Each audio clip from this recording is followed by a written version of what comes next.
Vayikra Adonai el Moshe. And God called to Moses. Those few words have a lot of commentary. I shared Rashi's comment at the beginning of our Torah reading, namely that God called to Moshe rather than happened upon him. Vayakar, without the aleph, is how it refers to the prophet for hire, Bil'am. God happened to come upon Bil'am, and then a conversation began. But in this case, Vayikra, God calls to Moshe, and will later emphasize El Moshe, specifically to him, that this is in some sense a private conversation. Calls to Moshe for what will begin this new phase. A tabernacle has been set up, and now at the center of the Torah, just like the tabernacle is at the center of the encampment, so this, the book of Vayikra, is in the middle of the 5 books, a description of how to be holy. At the center of the center are those ethical mandates. Love your neighbor as yourself. Don't put a stumbling block before the blind. That's in the middle of Vayikra, called the Holiness Code. But it's surrounded by the description of physical offerings, the way that the children of Israel will mikarev, draw close. Moses will have a distinctive role. And he, in this moment of Vayikra, is called. To have a calling is to have a personal experience. Vayikra el Moshe. It's the hearing of that still small voice that comes from that deepest part of us. That is what it means to move forward. And as I shared, the Hasidic rabbis will emphasize that it was Moses who, when called, chose to write the aleph with a little aleph. He, in their imagining, says to God, I'm not worthy of a special engagement. Treat me like Bil'am, Vayakar. And God said, no, you are fully called with an aleph. Remember, the aleph, that first letter of the 10 Commandments, that silent letter, which the rabbis, in commenting on the 10 Commandments, will say is to experience God's presence. The silent aleph was enough. And when therefore Moses went to write it, he wrote it small. You know, there's only one adjective used in the entire Bible to describe Moses. That's later in Numbers. Ve'ish Moshe anav ma'od, and the man Moses was very humble. Mikol adam al shepnei adama, from any person on earth. And so Moses writes a little aleph to say, I'm not sure if I'm worthy, but I am commanded to acknowledge that I have been called. There's one other interesting commentary in the Mikrot Gelolot that we'll get to at Passover, when Parshat HaShavua will reconvene and look over who those classic commentators are. It's a commentator by Nachmanides, originally from Girona, Spain. Nachmanides will point out that at the end of Pekudei, the last words read last week, it says, when Moses had finished the work, the cloud covered the tent of meeting, and the presence of the Lord filled the tabernacle. That's Exodus 40:34. And then it continues, V'lo yachol Moshe lavo el ohel moed. And Moses was not able to come into the tent of meeting. Ki shachan alav ha'anan, because above it was the cloud of God, Uchvod Adonai, the glory of God, Maleat HaMishkan, and the glory of God filled the tabernacle.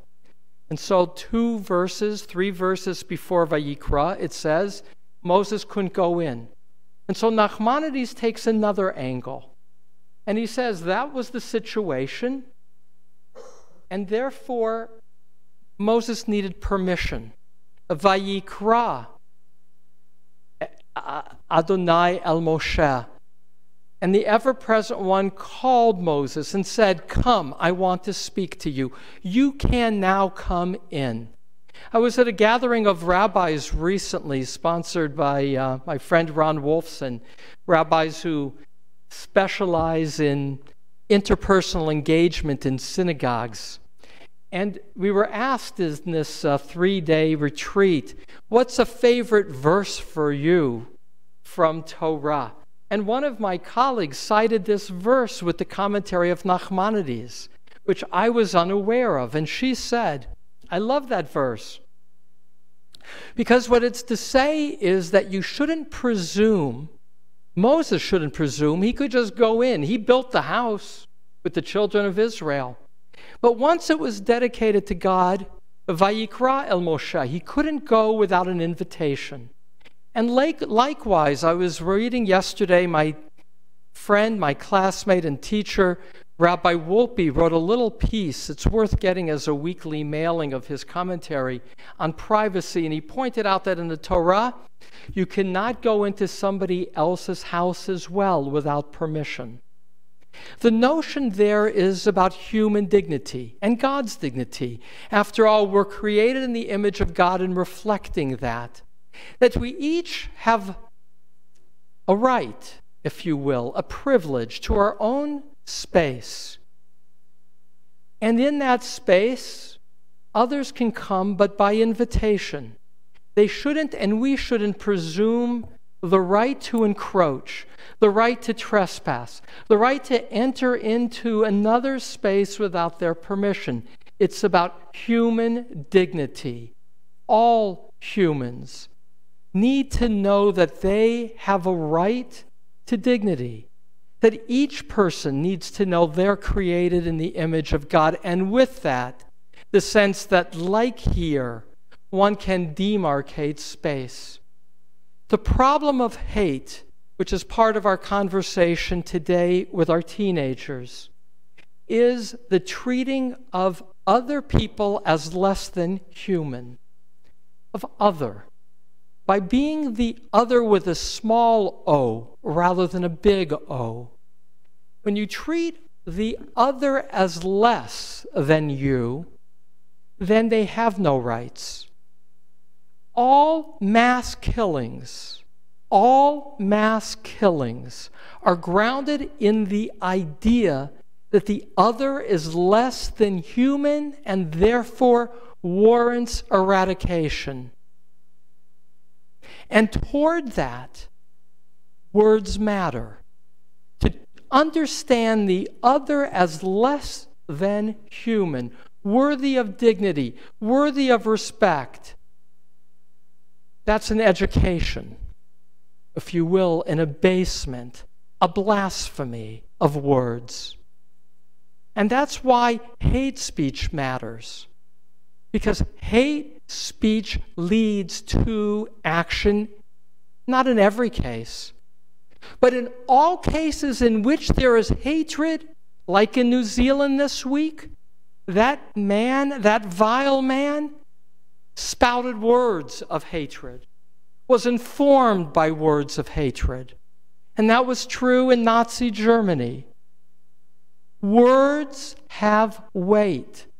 We're taught that the world was created by God with words, and it is destroyed, we learn as well, when words are used to debase others as unworthy of respect, as the other.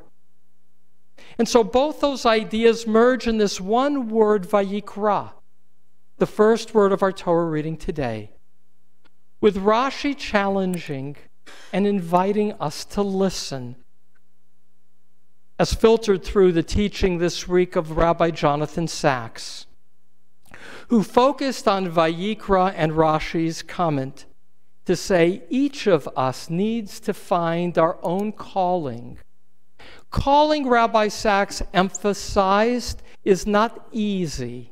In fact, almost by definition, a test of a true calling is it's uneasy, uncomfortable. But as he defined calling, it's when we have a desire to act and it meets a need, a genuine need. That A plus B equals a calling. And Jonathan Sachs emphasizes that what gives our life content, what is fulfilling, is to fulfill a calling, to find meaning. Coupled with Nachmanides, reminding us that ultimately Vayikra is the reminder too that dignity means honoring people and their respective space, that they are other with a capital O. Oseh shalom b'mromav hu ya'aseh shalom aleinu ve'al amo Yisrael. We sing that at the end of the Amida often. Rabbi Harold Kushner comments, Oseh shalom b'mromav, you who make peace in the heavens. When we look up at the stars, we see order, as if all the stars have their path, their own place. As you make a space for every star to move in its orbit, Ya'aseh shalom aleinu, may you so enable us to have peace among ourselves, where we honor the space, the orbit of others, not encroaching. And then we say, Amen. Ribono Shalom, Master of the universe. It takes courage to act. That's what we learn from the Asham offering. That when we know we should speak and do not, we are complicit. We know that from our own people's history, that silence only aids the perpetrators. That's the teaching of Elie Wiesel. He said the greatest command in the Torah is Va'al titalem, and do not be indifferent. When we fail to speak out, we are indifferent. May we have courage to speak, and may we do so in response to your call to rise to the level of acting on your behalf, the parent of all, seeing the dignity of all your children. May we use our voices against hate, and together we say, Amen.